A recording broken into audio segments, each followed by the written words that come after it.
ఉండే ఒక అన్న విండో బ్యాక్ సైడ్ ఉంటుంది కదా పెద్ద విండో, దాన్ని పగలకొడితేను నేను అన్న వాళ్ళ ఫ్యామిలీ ఇంకొక అమ్మాయి ఒక 5 మందిని దూకేసాము.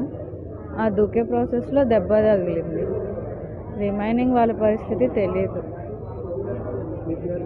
హారిక. సుమారు 3-3:30 ఆ టైంలో జరుగుతుంది.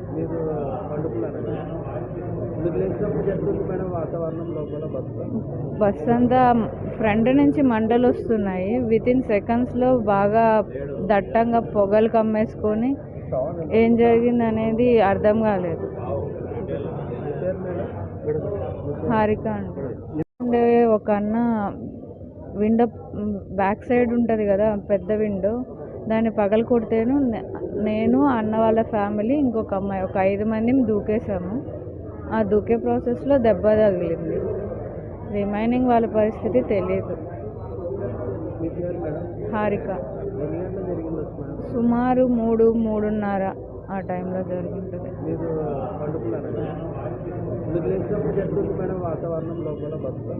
బస్ అంతా ఫ్రంట్ నుంచి మంటలు వస్తున్నాయి. వితిన్ సెకండ్స్లో బాగా దట్టంగా పొగలు కమ్మేసుకొని ఏం జరిగింది అనేది అర్థం కాలేదు. హారిక అంటే